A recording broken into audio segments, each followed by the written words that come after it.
Tātou tāpo i atu I le atua.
Whauta o le whanau o le tofi lea mai le li.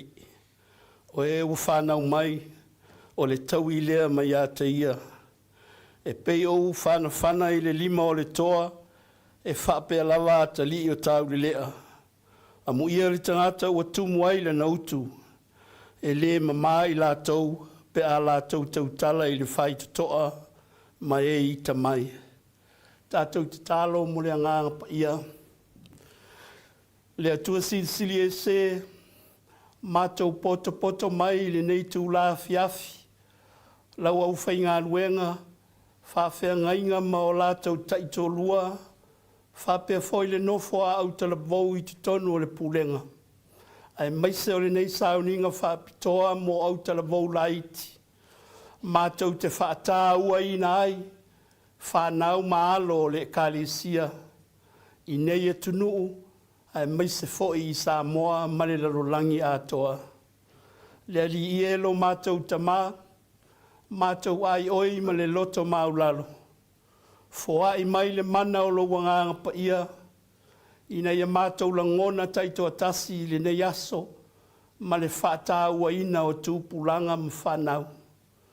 Ia mātou la ngona foi le wheau fola, e ala ia lātou siwa whale anganga, o pese pesenga ma whatinonga. E sauni ai pe alo lātou wola au ona, ma lo lātou wola tupu ai. Ai whapea foi o nā o ina ai I mātou tai, ma mātua, ina ia mātou I loa lo uwhinanga lo moni mo I mātou. Lea li ie, pa I mai le mana o lo wanganga pa ia mālie I lau whafonga ma lau sila. Tele ai pea le viinga o e lo mātou atua. E ala ia Iesu lo mātou li whaola. Amene. Tātou pese le pese iwa sfulma le lua. Pese iwa sfulma le lua. Tātou te amatai.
tātou whalatala tātou I le atua I a tātou tālo sanga.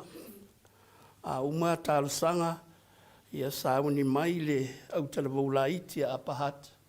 Te talaina le tātou polokalame e peo nā tofaina I le nei a fiafi. Te tālo le whaafitai, le whaato e senga, ma momoli nisi o tātou manao, tātou wifo ma te tālo. Le atua tolu tasi pa ia e le tamaa le alo ma le anganga pa ia. Lau o fio lava o le na whaia le langi ma le lalolangi ma mea uma. Na e whaia foi I mātou I lau whaatusa pa ia. O mātou fia ma whaafitai. A wā o mātou tali tonu I le mana o lau o fio e te lawea I mai. Tau sia le soifua o lo lau au whainga luenga. Ai mai se foi au tala vou te tasi. Le ngata voi lea o mātutua, o mātua mātou whana witi. Mai mātou uma o poto mai le nei e fiafi. Whaafitai le atua o mātou au ria manuia, le itu aso sa mātou tālo sia ma atofaina. E abatu ai le viinga ma le whaafitai e pati patia, le whaonga ina o le soifua o au tala vou, tūpulanga tama mateine ma mātou whanau. Titonu o whale aonga, whale whainga luenga, titonu o ainga e maise foi, titonu o whaalapo te potonga whale kālesia. Le atua whaafitai, I lo lātou to mai ma o lātou anga waa, o lo whaonga ina ai I lo lātou soifua ma le ola. Wa mātou whaafitai foi e tusa ma le aunga, ma le autu o le nei sauninga. Tālo sia lo lātou walo whaiva, I ngā ruenga matiute ai maise I te tonu o whale aonga. Whaafitai la sanga ese wa lātou au sia, a mata ina ai le o la o ina I te tonu o aonga I le nei fo I tau sanga. O e whatua a mata I aonga a mata. Ma whaasolo ai I universite, ma aonga whaapitoa ma matata ese. Le atua whaafitai, o lo mawhai o na maua ai lo lātou o ina, ma le wha aupenga ina wha le mawhau whau o I lātou.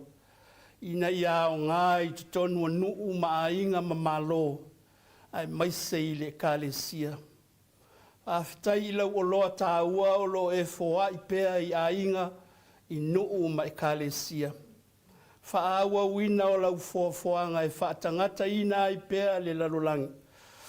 E lumana I ai ma lo ma tunuu ma ainga ma le kālesia.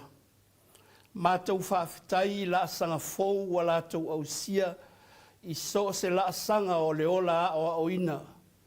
O maua I foi le poto whaau popo I o lātou wola talavou. E whaonga ina ai mo la ua fio. Ai maise o I lātou lava ma lo lātou lumanai manuia. E whesoa soani ai I ainga. Whaafitai I whai se au, ma tai o au talavou o lo whaia le ngā ruenga. E whawhanga ina lo lātou wola whale nganga mā o ina I lātou. I ala o la ua fio ma lau tala li lei. Mātou whaafitai fo I le ngā ruenga whai pēa mātua o lo tausi ma whanga, whaaonga ma whaalava. Ma au mai I mea e le lei ma manu I ai I lātou. Mātou whaafitai le atua I le ola o whanau. O lo o mawhai o na whaafia ina ai I mātou. Ai maise o le ngā ruenga o lo o mātou o wheanga I ai. O autala vau mo le lumanai. Ia whaapea foi o na vi ia ai la ua fio.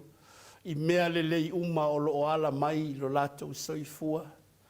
Mātou whaafetai le ngā ruenga o le nei aso I te tonu o whalesāta I tasi.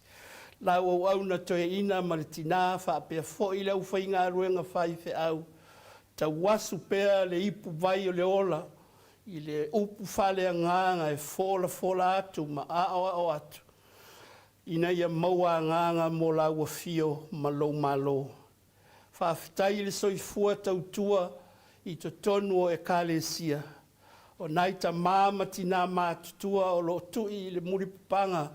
Ma lātou tāpua ia ma tālo sia le alo whaiva o tangata. O lau au whainga luenga o whai whi au no fo a inga o a of so soani. Ti a kono o ti nā matama i tau le lea ma so se vaenga o le kalisia o lo whaonga ina ai lo lātou wola male malosi. Lea li ie whawhitai. Whawhitai le whi le ne yaso. Whamanatu pēa ia i mātou. Le avea o i mātou masuli o le tala le lei. Masuli o le whao le tanga. Pe a whai mātou te talia. Le maliu ma le toe tu o ke riso ma le wha maoni. Whawhitai le tusi pa ia e o a o mai. Whawhitai le anganga pa ia e mafuta mai. Whaatonu fo lau i o mātou loto ma mafau fau. Whawhitai sili le anga i le taulanga tōngi ola na whaia i ke riso lo mātou wali i whaola. O lona soifua na sa mai na maliu na toe tu manu malo. Ua manu malo whaatasi ai mai mātou ma le au whātua tua. Pe a moni o na mātou salamo ma fo i atu i a te ia. Ia tu mau i lau fia o le viinga o le wha manu ma le wha netanga. Ne ie o i le wha babau. Mātou te wha lata atu ta mā. Mātou whāto ese i o mātou se maanga sala. Whāto ese i lo mātou wola tala vou. O lo mātou o whaatala lea i pēa i lau o fio ma lo mātou wola a o auina. O lo mātou fia pēa i o mātou manatu vai.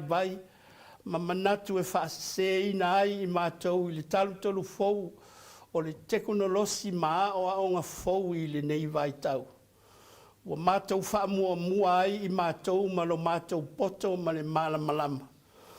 O mātou le whesili lava i la ua fio ma le musunga le anga pa ia. Mātou te whātou e se foi o mātua ma i mātou o tai o le kalesia ma ainga ai mai se foi i te tonu o mawhutanga wha au tala vau. Tele foi na mātou whātala le e o atu le mea moni a mātou tūpulanga ma au tala vau. O mātou whaali foi lo mātou lava i loa. Ua mātou le whaali atu ma o atu le tala le lei moni a la ufio.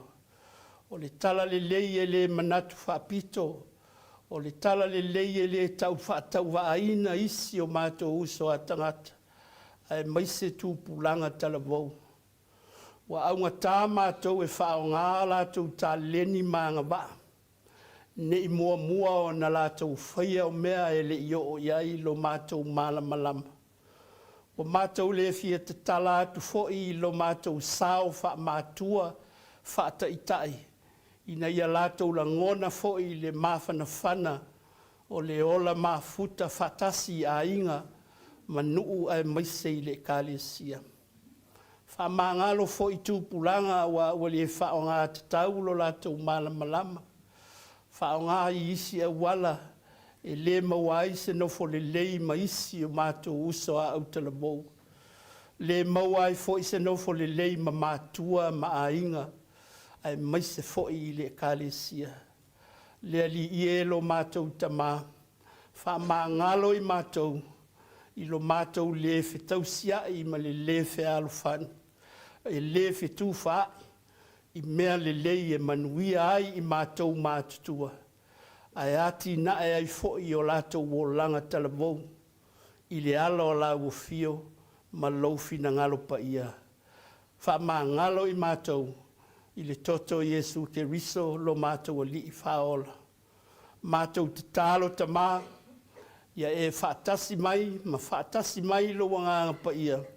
A o mai i mātou i le au tū o le nei aso, ma le wha moe mo au talavou. Ina ia tutupua e i la tau i te tonu a inga o nuu ma e kalesia. Tupu i le mawhana ma le loto fia. Tupua e foi i le loto te tele e whaali manatu ma langona. Ina ua lātou i loa le manao mia foi o i lātou. E iai lo lātou sao i le ati nae o a inga ma nuu ma e kalesia. Ia wha le leia lo lātou wola ata mai ma le ola a o oina. Ia ati na e foi o lātou loto ma mawhau. Whetu na i le wha uta. ai leo le mita vale ma le whaalia vale i le poto ma le ata mai wa lātou maua. Ia whapea foi o na maua i mātou mātua ai maiseo i mātou o tai o Autalavou, tai o le ekalesia, le ono sai ma le whapale. Ia mātou malama foi i o lātou langona, ia e whapea foi i lo lātou whaasoa mai i mea wa lātou mwhaia. Lea li ie te tala o lātou loto ma mawhau whau, mātou mata mwhalongolongo ma vāai, i lo lātou whaawinga ina foi o lau tala le lei le neia sā, ai maise mō le ola o tūpulanga me Talavou. Whaamanuia au Talavou uma, i te tonu o le nofo a whale sā, whaapea foi nai o lātou whaatina ma whaatama. Ia whapea foi o na manuia au Talavou mātutua, nai ta māma tina mātutua o lo lango ma wha o popo ngā luenga. E mau ai foi le loto tele ma le loto fia o tūpulanga. Lātou te āwai i so se mea mātou te whaia. Ia lātou fia e whao ngā lātou tāleni i auala e manuia ai sanga i te tonu o whalewhai ngā luenga ai le ngata i lea o le tau i vinga whaare mawhau whau i te tonu o whale aonga. Ia e alofa ta mā, ia musu ina e lo wanganga, ina ia lātou alo ese i le saona whai ma le mita vale. Ia whao ngā te tau awa noa i whale aonga, ma awa noa i ngā luenga, ma awa noa e whao ngā i lo lātou mā losi, ma lātou tāleni. Mātou te tālo mō tama whanau o le pulenga, tūpulanga o lo taape i whi au matiute o aonga o tālonga maso se tāleni, i tawha ese o le atunu nei ma Samoa, ai maise le lalolangi atoa. Ia whaamanuia o lātou whaiva matiute. Whapea foi tama whanau tālusia, o o loo ngā lulue i le tala ina o le tala le lei nuu mai kālesia, male ngā luenga wha missionare. Au ngā lo lātou soifua Talavou, au maia nganga mō lau o fio malo. Whapea foi wa tō fia i te tono kolisi whawhaiwhe au, ma tātā o le ao ina o tūpulanga, e whai ma mea whai ngā luenga le kālesia. Ai le ngata vo i lea o i lātou o a o tauina mō ngā luenga fola ma le ngā luenga tālai. Ia saunia i lātou i le loto ma le mawhau whau, e loto te tele i le ngā luenga, ma whea ngai ma whaafita uli o le ola wala auina. Ia mātou te tālo foi, ia whaapea ona te tofi e lo wanganga, au Talavou ma tūpulanga, mai le nei pulenga, ai maise le kālesia, e whai mau mātou ngafa whaau i le tala le lei, whai mau mea whai ngā luenga ma lau tala le lei tālai. Le ali ielo mātou tamā, whaamanuia le pulenga, tamā ma le tinao le pulenga, le au whai ngā luenga whai wheau manai o lātou a inga. Ia maua le soifua manuia i le tino i le anganga ma le mawhau whau, a wā le vala awina o lo whenga iai. Ai maise foi o whalesata i tasi nai mātua, o mātua e o lava i a mātou whanau iti. La wau whai ngā luenga whai au nofo a inga o a ofisoasoani, ta māma tina pensione o malo lo mai le ngā luenga, o ti a kono mawhtanga tina ma ta maitai.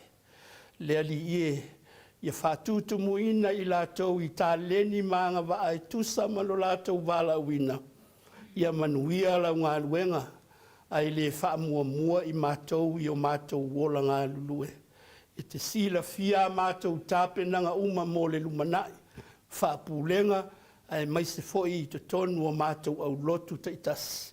Ia e whesoa soani mai foa i le malos, le tō whāma le whautautanga, o ta mao a inga e whao ngā, lātou te tāngo lima i ai, tausi a inga ma whanau. A tiae lau ngā luenga i leitu i whafu. Ia iei lau o fio mai mātou le nei a fiafi ma le anga atu, whaai unga o le nei masina, ai maise le masina fou o fōtua i mai. o e sila fia fo'i le kale sia ao malona wha moe i le nei aso. Ia wha pēo na manuia, ma manuia ai whanau uma le kale sia. I so se bala au wina o lo whenga iai i lātou. Nā i whanau witi la ruvaoa, ia iai le manuia o la ua fio. Alofa ngia whanau, tū pulanga e le o maua le fia ma le ola sa o loto, tau mia i taua ma whibae vai a inga ma le pule malos, o e o whanoa noa o e o mamai. Le ali ia e fesoa soani ma la vea i ma wha manuia. Telea mātou te talo, ua mātou wha leo nisi o mātou mna onga whatasi ma o mātou mna onga le leo a uma. Le ali ia whaia lau finangalo ai le o mātou loto. Mātou wole mavala watu e ala ia Yesu lo mātou ali whaola o le na o mai le talo lo mātou ta mai o i le langi ia pa ia lo suafa ia o mai lo malo ia whaia lo finangalo i le lo langi pe o na whaia i le langi. E fo ai mai a te i mātou i le aso nei, mātou mea ai te tau ma le aso. Ia e wha maangalo ia te i mātou, ia mātou anga sala. E peo i mātou foi, o na mātou wha maangalo i nā atu. Ia e uaanga leanga mai a te i mātou. Ia e la vea ia i mātou ai li leanga. Wa e ou le mālo ma le mana. A toa ma le vi inga e whaavavau lava. Amene. Ia, wala watu i le sauni mai au talabou la iti a pahat. Ia, a foi ni awa noa e whaatalo whaatu i le sunga le toina, le komiti whaatonu, ma le whalitua, ma le mamalu o whaatama, ma whaatinao au talabou la iti. Ia, e maise au talabou taitasi o le tātou pūlenga, tātou tālosia, ma pātipatia, ia tātou au talabou la iti, ia ma sauni a foi i lātou, mo le ola vala wina i le nei fo i tausanga. O le au tū o le polokalame a le au talabou la iti, ua muli pea i le au tū o le nei aso. O Apera Amo, o le uruai, o le toatele. Abraham, the first of many. Sila mwhaafonga i lo lātou fo i whaawinga ina. O Apera Amo, o le uruai, o le toatele. O lo awa noa lea a pahat, whaaftai.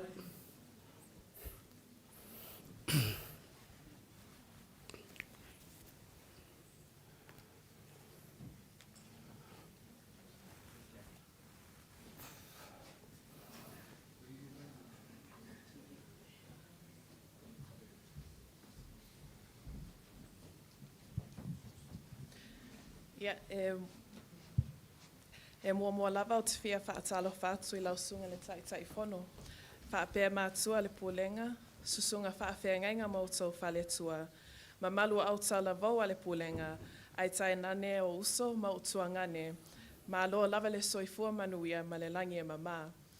E a vela o leo e whai masuia mātou mātua whaaleanganga, le susunga whaawhengainga ia vainga au ma le whale tuia keiti liko. Ai mai se alo matupulanga mai apahat, e whaatalo whatu I le swafa o Yesu Kiriso lo tātou ali I whaola. O le atau mawhai atua pahat, a waso mātou sau I le nei aso sa whaapitoa, ua whaasino mai mātou le whaanau. Usi mai le mai mua ma le sila. Ma lau whaalo lava whaaftai.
le whaitauina o le whenga inga tuai. A uma le whenga inga tuai. So o le au talavau la iti e le whakasai pitone. Ma le au talavau la iti e whakasai Newlands. O le tusi mai le whenga inga tuai. Ke nese ilo ni mta au po esfuru ma le fitu. Fwai upu mua mua. E whaangata i le fwai upu e ono. Whaafonga o le a o whaitawina. O le iwa sfuru ma le iwa o tausanga o Aperamo, na whaali mai ai le alii a Aperamo, o whapea mai foi o ia i a te ia, o a o le atua e o ule malosi umalawa, ia e sabali o uluma, ma ia sao la wa mio, ta te o sia le whengainga maoe, o te matua whaatoa tele ina lava lau whanau. O na whapa u whao leo Aperamo, o na whetala mai leo lea tua i a te ia ua whapea mai. O au nei o te whai atu, whauta, o i te ita ua le whengainga, e whaifo i oe ma tupunga o nu e tele. E leto e wala uia lo ingoa o Aperamo, a o le ingoa oe o Aperamo. A wā o whaia oe ma tupuanga o nu e tele. O te matua whaaulu o laina oe, o te whaia oe ma tupunga o nuu, e tupunga mai foi a te oe o tupu ma nuu e tele. Ia whamanuia mai le atua i le whaitawina o le fionga paia. I le ngangana Peritania, the New Revised Standard Version, Genesis 17, 1-6. I shall be reading. When Abraham was 99 years old, the Lord appeared to Abraham and said to him, I am God Almighty, walk before me and be blameless, and I will make my covenant between me and you and will multiply you exceedingly. Then Abraham fell on his face, and God said to him, Behold, my covenant is with you, and you shall be the father of a multitude of nations. No longer shall your name be Abraham, but your name shall be Abraham, for I have made you the father of a multitude of nations. I will make you exceedingly fruitful, and I will make nations of you, and kings shall come forth from you. Ia I le atua le viinga e ala I le whaitawina o ana fionga paia. Pitone tala mai o ao o lo wava noa le nei whaafitai.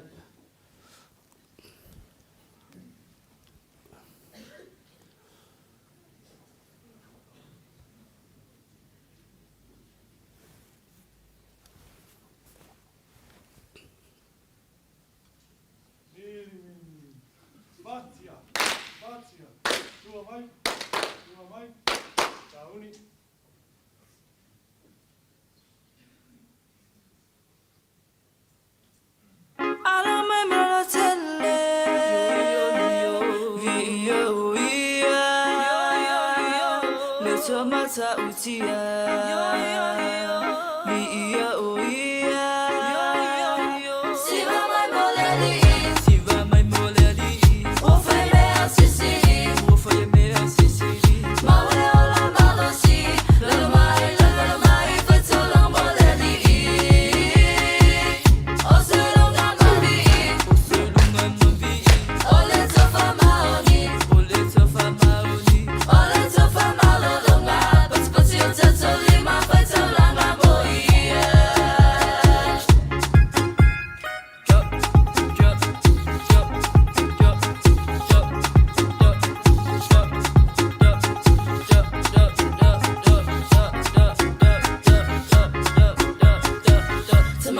My moia, till I say lo my moia, tell us you my moia, see my moia, yeah, atata, fulfill is yanga, no one for the mafia, yeah, atata, fulfill is yanga, no one for the mafia, tomato but my moia, till I say lo my moia, tell us you my moia, see my moia, yeah, atata.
Whaafitai pitone, lo wawanoa nei Newlands, sumai am tala mai o ao.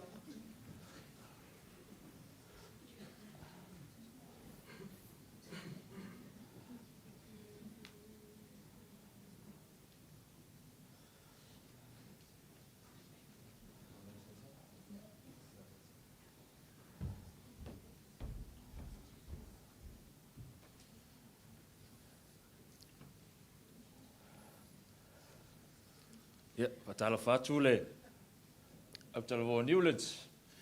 Pa ia o le tatou pulenga i la sunga le. To ina whaatonu ma whaletua whapea foi ia.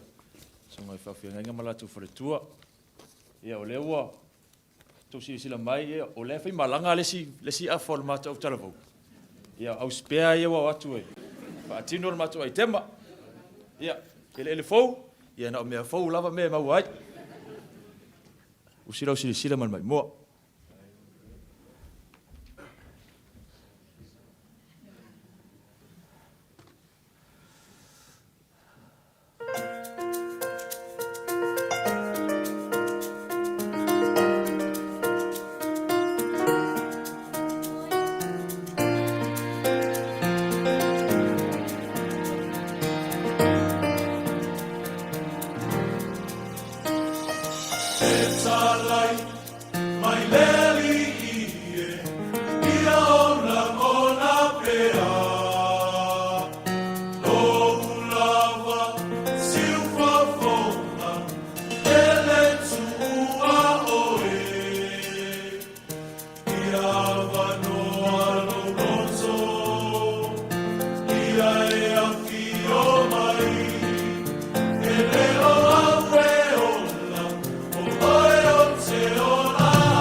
Whaafitai Newlands, o le whaitauina o le whenga inga fōu, a mae alea, so mai leo lau talavau la iti le whakasa ua ini umata, so mai aia le au voripolo a Lower Hutt, ia o le au talavau la iti a le whakasa Wellingtone, pe a mai alo wahat. Tusi mai whenga inga fōu kalatia mta upo e tolu. O te whaita wina mai whai upo e luas fulumale lima, whangata i whai upo e luas fulumale iwa. Kalatia e tolu luas fulu lima e o ele luas fulumale iwa. Wa o mai whātua tua o le nei wale to e pule ia te itatou le te itama. Wa o ata li o le atua o tau umalawa i le whātua tua ia ke riso Iesu. Wa o tau umalawa na baptiso ina ia ke riso, wa o tau ofu ia ke riso. E leo iaise i utaia po se eleni, e leo iaise polonga po se saoloto, e leo iaise tane po se fine, wa tasi lava o tau uma ia ke riso Iesu. A whaifo i e o ke riso o tau, e moni o le whanau o tau a Abrahamo, o suli fo i e tusa ma le mea na fola fola ina. From the New Testament, Galatians 3:25 to 29, I shall be reading from the translation, the New Revised Standard Version. But now that faith has come, we are no longer under a custodian, for in Christ Jesus you are all sons of God through faith. For as many of us as were baptized into Christ have put on Christ. There is neither Jew nor Greek, there is neither slave nor free, there is neither male nor female, for you are all one in Christ Jesus. And if you are Christ's, then you are Abraham's offspring, heirs according to the promise. Ia whamanuia le tua e ala i le whaita wina o le whenga inga fōu. Waini o mata, tala mai o tau ao, whawhiawhia, ia ma whaamanatu o Abrahamo, o le uruai o le toateli.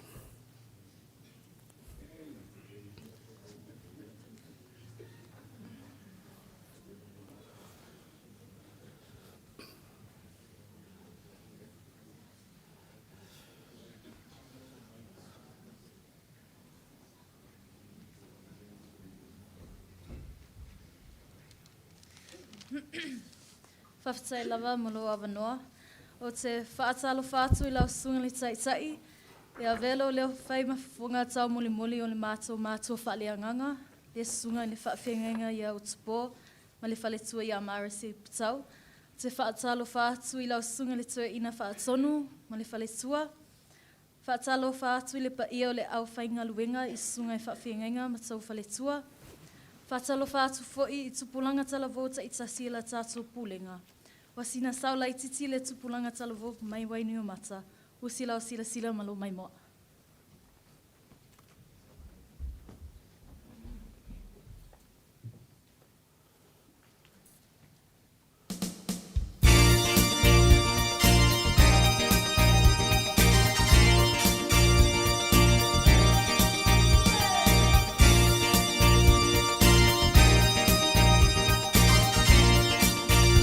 Oh,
tai lava wai no mata. Ia o mai loa ia lo hat sumea te mai tai ma le ali mai lo hat. Fa fia ia ma fa matala foi i le tatou version o le autu o le nei aso. Mai loa.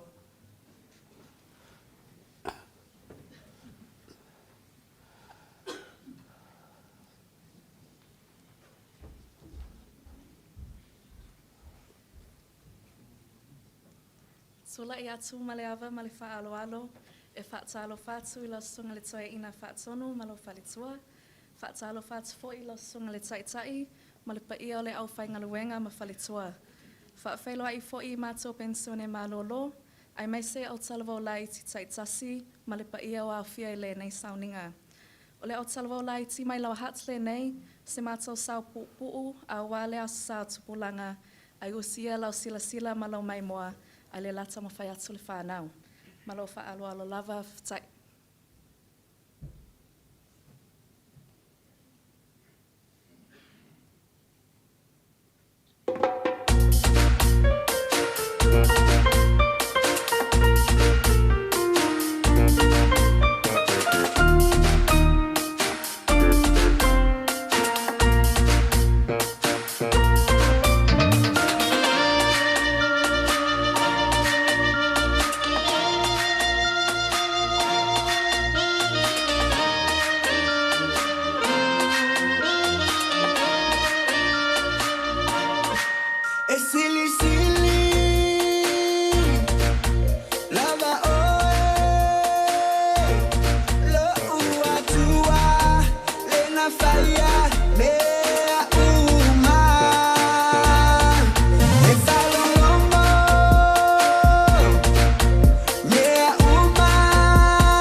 whawhtai lo hat. Walau whaaloalo atu i le au talavau laiti mai Wellingtone. Ia sumaya. Whaiso sao i le nei aso. Whawhtai.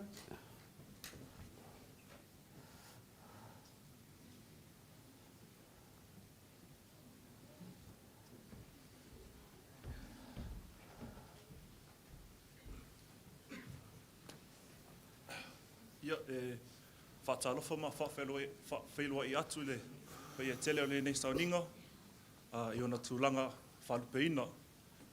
I le soafu manu maaloa Yesu Christo, e a velo whatawaa e whaimusui, o mātou whalenganga, le sunga whawhengainga i atau tianga, ma le whaletui a tina mā mea, whapele au tavola iti o Wellington, o whape atu ai.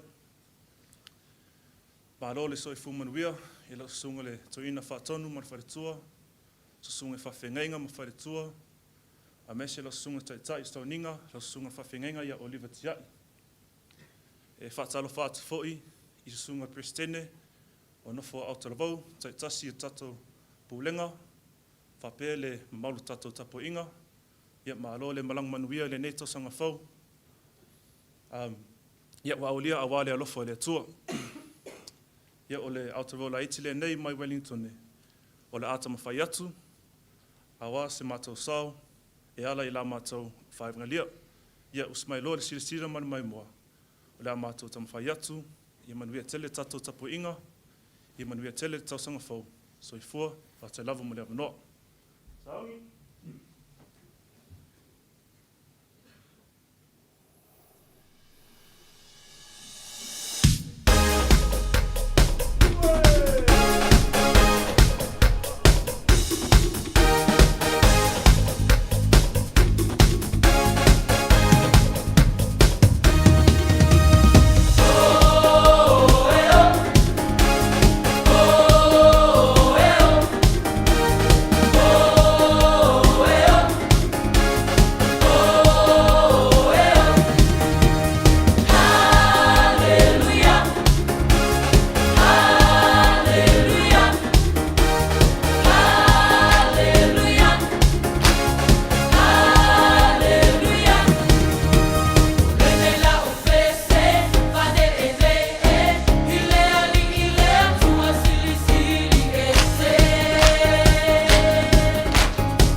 E pupua ni nai mawhauwhaunga whaleanganga.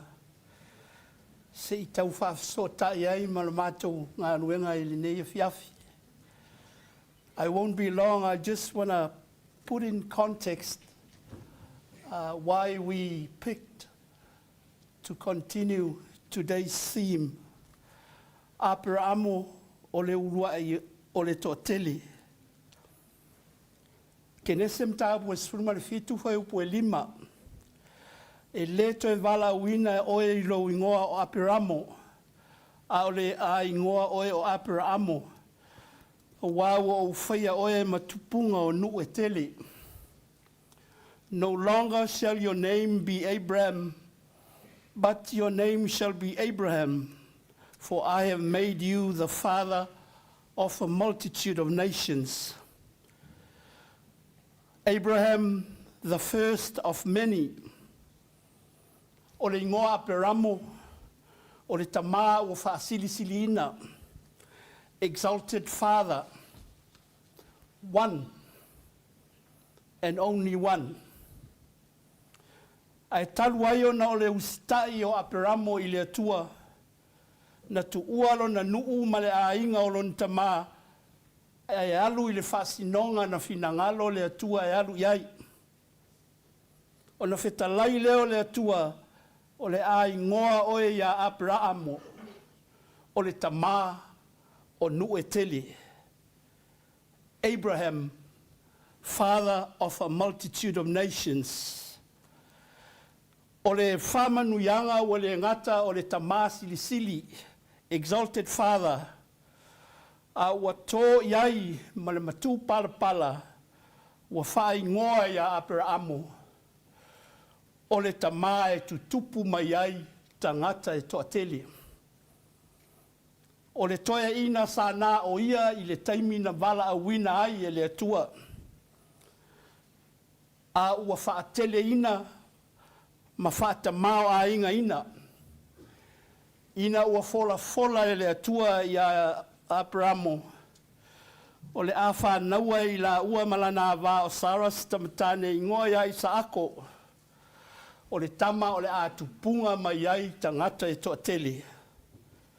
Lea e tupunga mai ai a kopo, maona ta li e toa sifuru ma le lua, ma le whanaunga a Israelu. Se I o lava I nu e tele ua o mai I nei o na pō. I le tusia Isaia mta upo e lima sfultasi vai upo e lua lea sa whaitawina I le nei a sa. Whai mai le whitalenga le atua I a Israelu e ala il profeta o Isaia.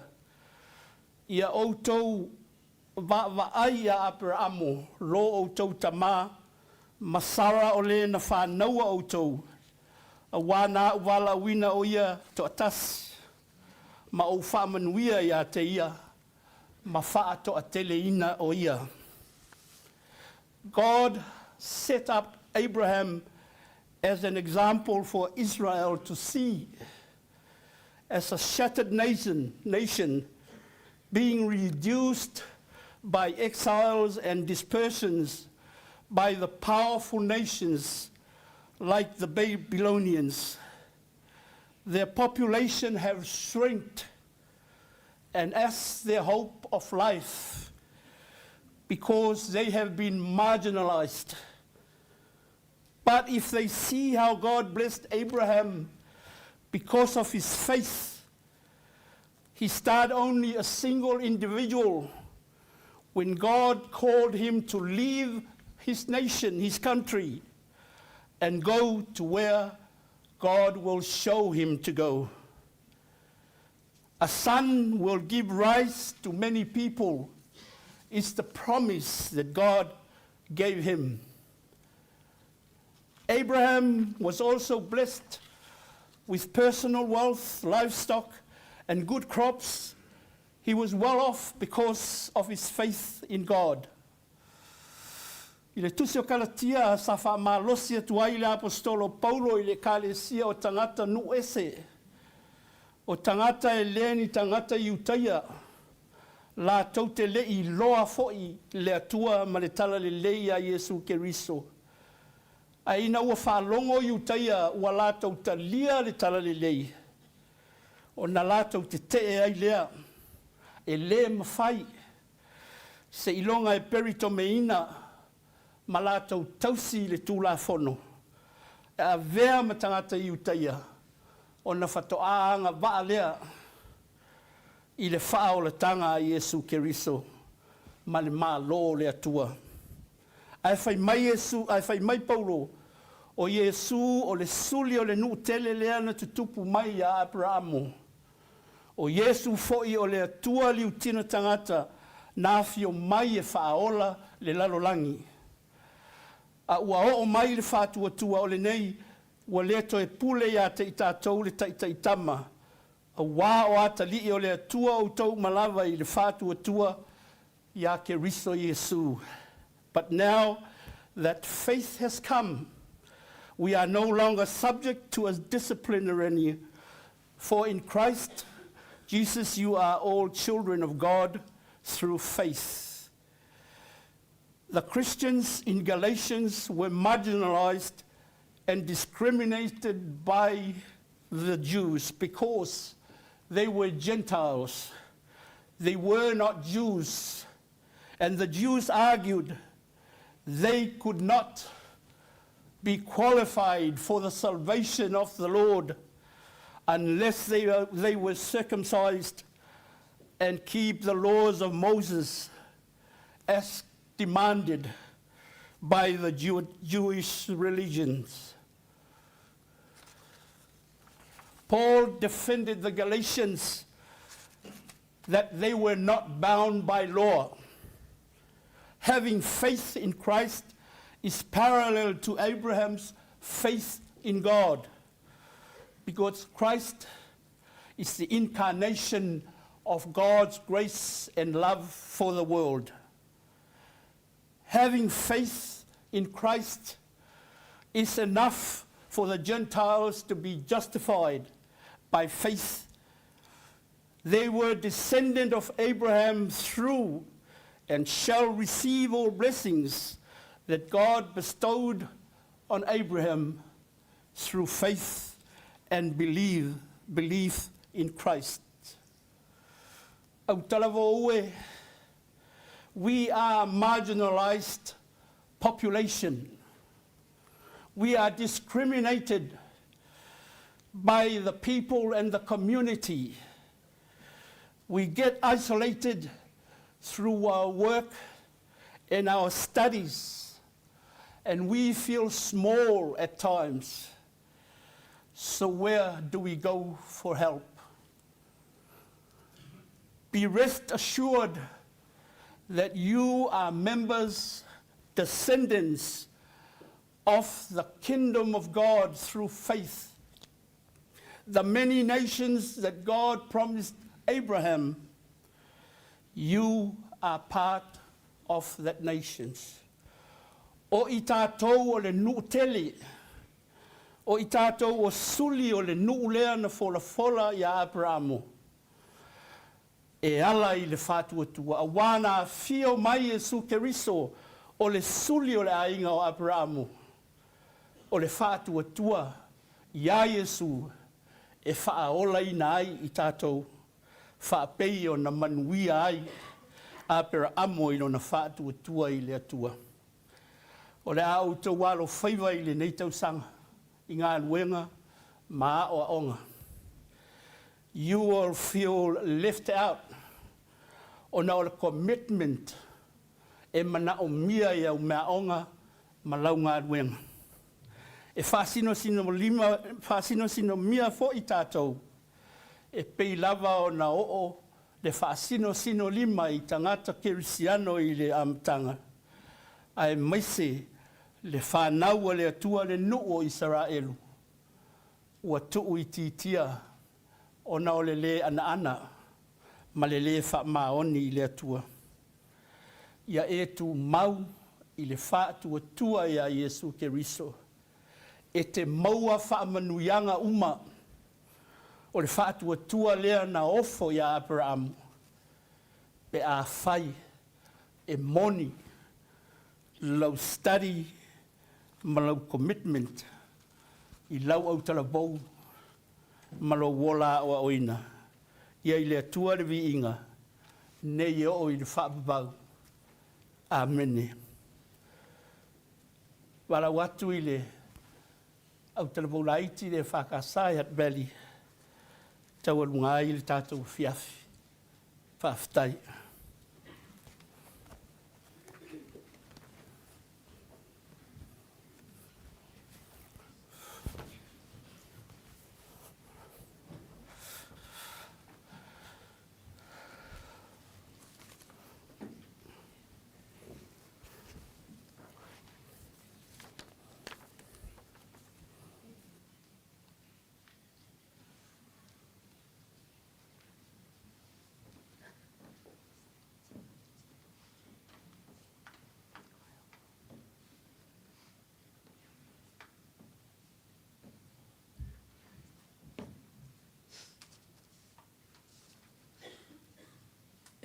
Mua wana au whātaro whātu i le paia mai mapalu. O le awhia wa pota mai i le ne awhiawhi. Le susua e lau sunga toa ina whātonu ma le whaitua. Sunga i whawhengai ma whaitua. Sunga i a o ma whaitua. A whiunga tia kono whaitua whapea le paia. Ma maru se i o i alo ma whanau. Maru le soi fua manuia. Whatai le awhiwhio pai. E lango i nā le toia po e atu whādau. Ia o ngā i le nei tau sanga fau, dua o dua whāgua tātou sawalia. Whātaro whātu foi, i au talawo lai tu uma tātou pūlenga. O le au talawo lai ti lewa haweli, usi mai le whawhonga ma le mai moa.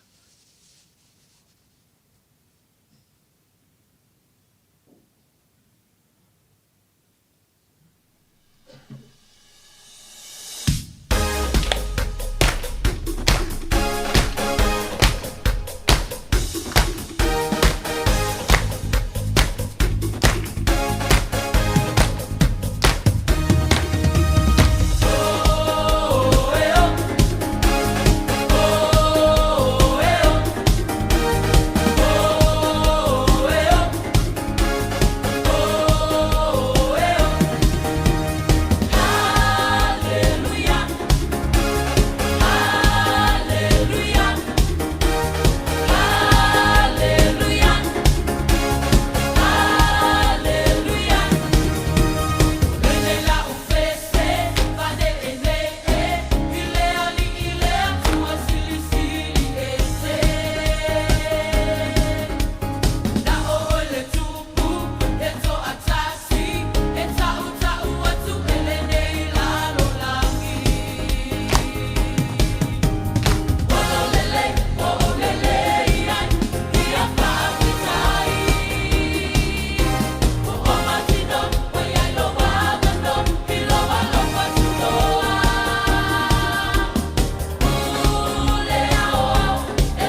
Ia, le ao le tātou whoa. Se I sumaia I lātou ia sina sele ni fwoi ma se sene. E whaputu mo le au talavau laiti. O le loa tumalie. Sumai. Mo le...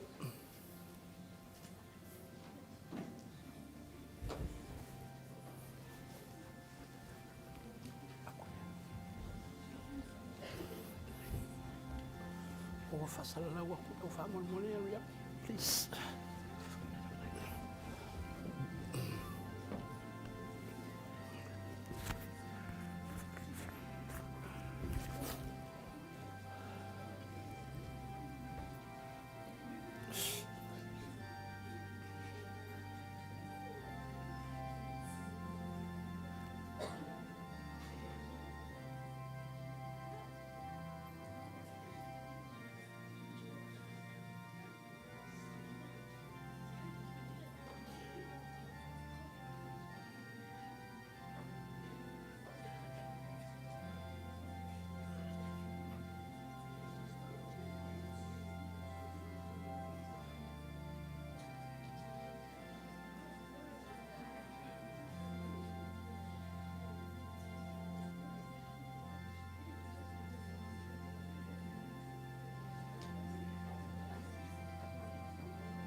Tātou te talo, le atua lo mātou tamā, o foina atu whātasi mātou, tūpulanga tala vau ma whanau, ma mea ua mātou maua tupe ma tamau āringa, tā leni maanga waa, o la mātou tāulanga e ala I tūpulanga mō lau fio, ina ia o ngā ailo lātou soifua, mano mātou wola.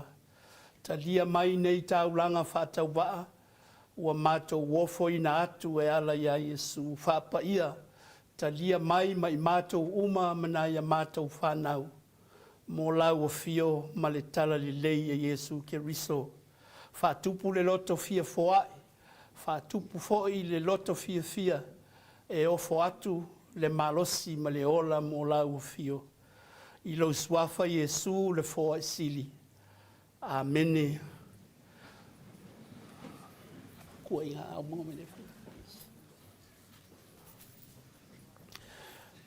Wala watu I autalavau laiti whamone mole tātou tūlai o le a screen atu le tautinonga autalavau laiti tātou tauloto mwhaitau whatasi tūlai autalavau whamone mole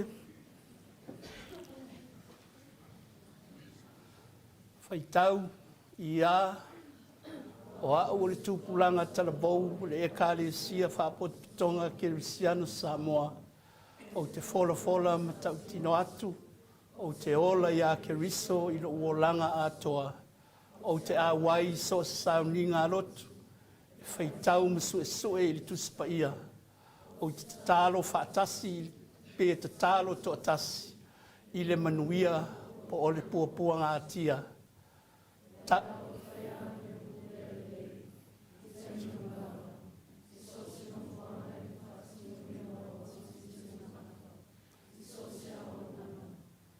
Sa ili ina ia manuia lo nuu na ukalesia ia taulelei ai lo ainga ma o matua ai whaasilisili na ai le vi inga o le suafa mamalu e Yesu Keriso lo walii ma lo tua e whaamavau.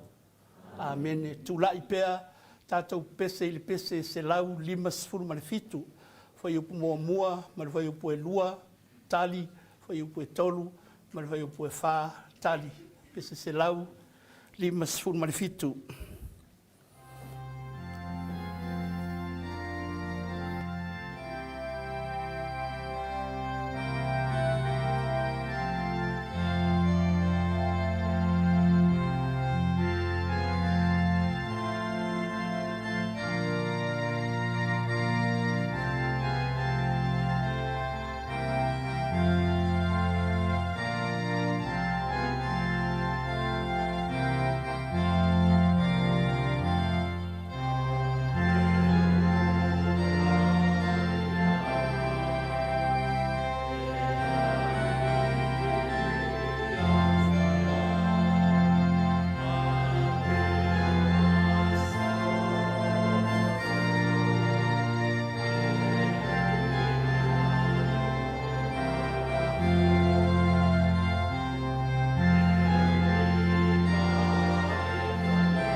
whaafitai ala leilalo, wala au whaaloa lo atu, i le tamaa, i le sunga le toina, sunga le whaatonu, ia mō sana ti mainga whaiu, mō tātou whanau, ia ai maise le whaapotonga i le neia sa, whaafitai.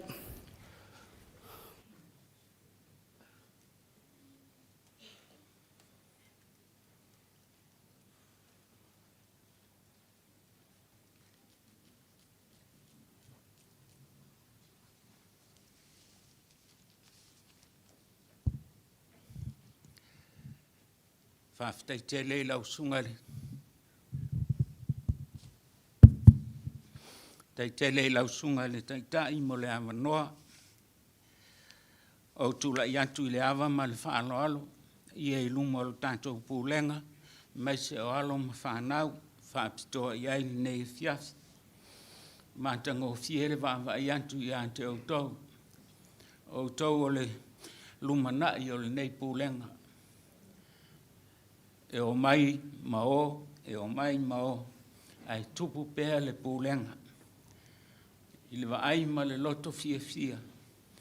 Loto fia i mea tau le atua. Lea whaafetai te le lawa. Whaasolo ho i naiu. O uma au tau tuanga. La au tau toi sauni e fo i a onga. O le talo au tau mātua ia. E mana tua pēr au tau.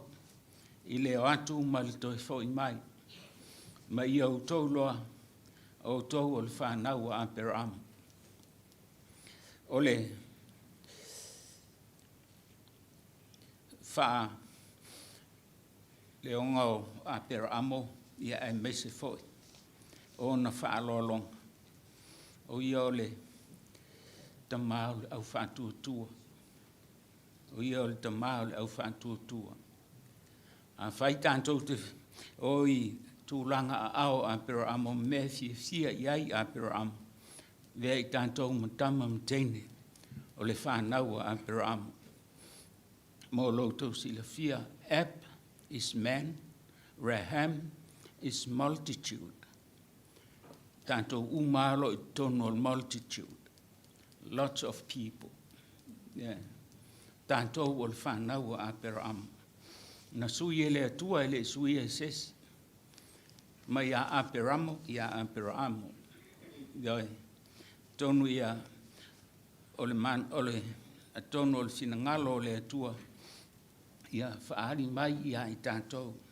Lo tātou tōtanga ia te ia. Pei on sau noa le tātou tofi il nei e fiafi. Tātou tōtanga ia te ia so uma ma teimi uma. E ala I le whātuatua. E a whāwhitei tele I lau sunga le taita I le nei e fiafi. Mātango fie le nei e fiafi. I le mawhitanga ma whanau. Ia tālo pēr mo o tau le whanau. Ia manuia o tau wala I le nei tau sanga. Sungai, whawhia ngai ngam whaltua. Te le pēr tātou ngā luenga e fia whai. Whaamapopo mai o tātou whanau. Whaafia mai o tātou whanau. Ina ia mwhai o na lātou ngā lulua e whātasi. Soa ni ai I mātua, ai meisele au mātua o tātou au lotu. O le mātou, tūne iuf, ele ia e a ia, tuwanga atama na o teine a ia ua I, a o tama, ia o lai tu ua ele I o mai. Ia I taimi, ia whamanuia le atua I ante o tau, o le nganga whaafitai I ante o tau mātua, le mwhai o nou tau tu la whai. Tātou nofo tālu pēr ma tātou tāpua ia, o lātou whaiwai le nei tau sanga. Ina ia manuia I lātou, maua so lātou lumanai. Whaafitai I lau sunga I taitai, mo le awanoa.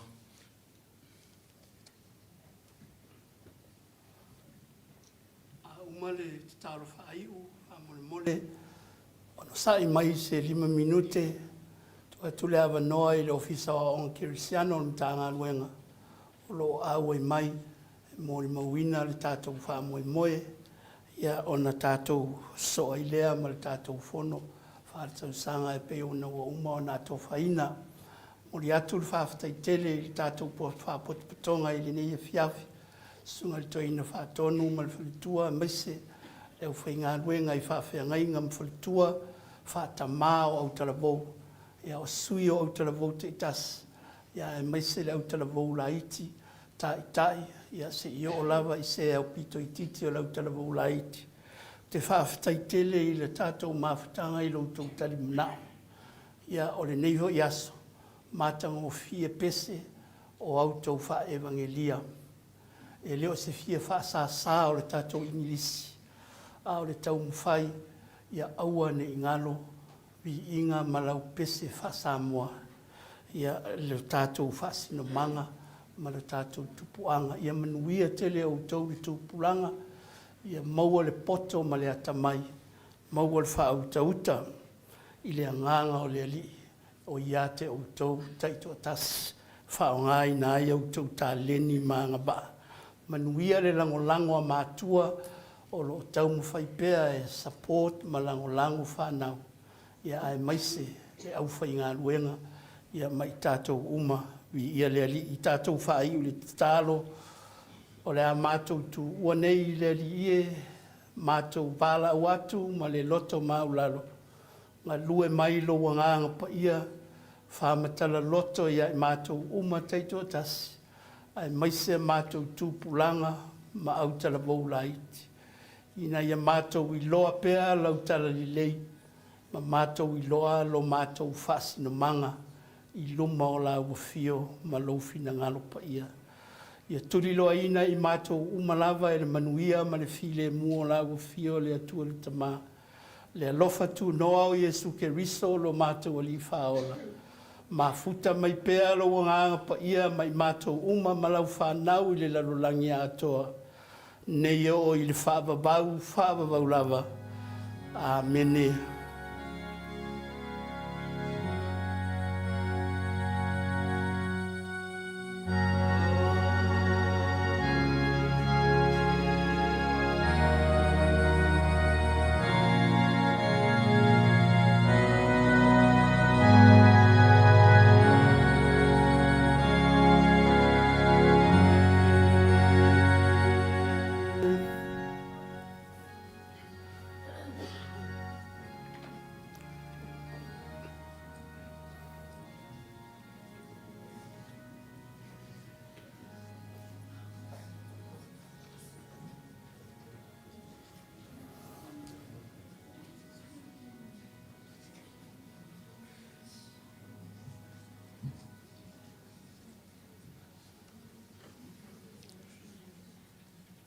Whaftai, lau stonga taitai mo le avanoa.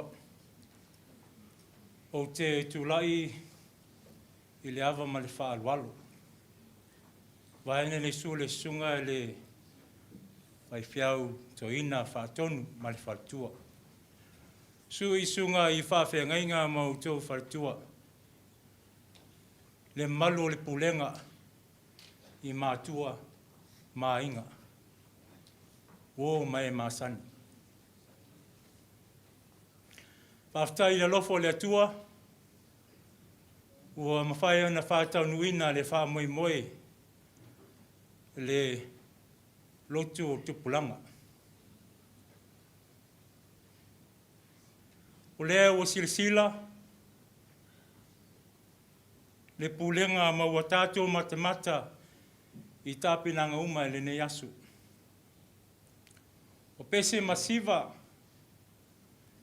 ma whaafifianga whaaleanganga. Sa whianga iai mo autalavou taitasi.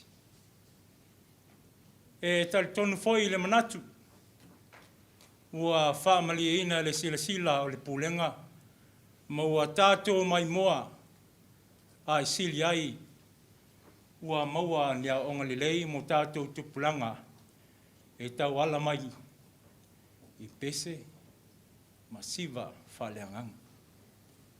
O lea, e moli atu le whaftai, le paia o le au whainga luenga mautou whaltua.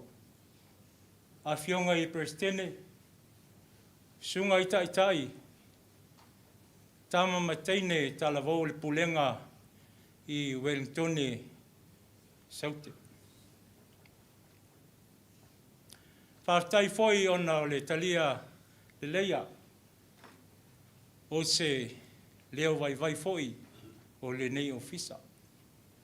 Tu sae ma le wha moe moe wauma ona fuafuaina. Ua matangu fie e ta penanga uma. Whaftai ta pena, ma lo le wha ma losi, o le talo.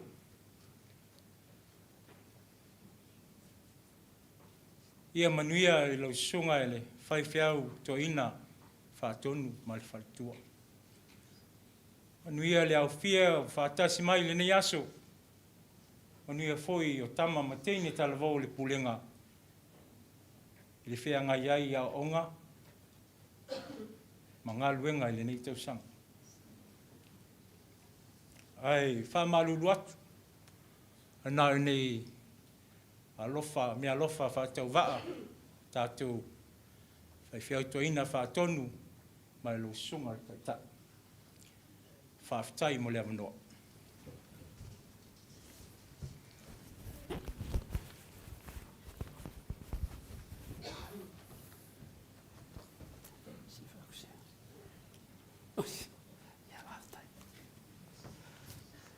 Ia, whāwhitai lau sunga ero whisa o Anke Luciano, tā ngā ruenga, lau sunga hasini, manusina le soa, le saunoanga, whāwhitai le whaawanoa o lau taimi, ia e te mori mawina le whaamoe moe o le pulenga, o lo i lalo lau wainga wha ofisa o le tā ngā ruenga, whaamarurua te fo i pe a whai wa le o le mātou tau mwhainga, i le mea sa e whina ngalo ai, ia e whina ngalo mali e le umar whai aso le li, ia to e whātau no i naini si whaamoe moe, ia e mali e lau whina ngalo, ia maane le malu malu, le angau le la tātou le whai ti, la whai mātou whono, ia sau.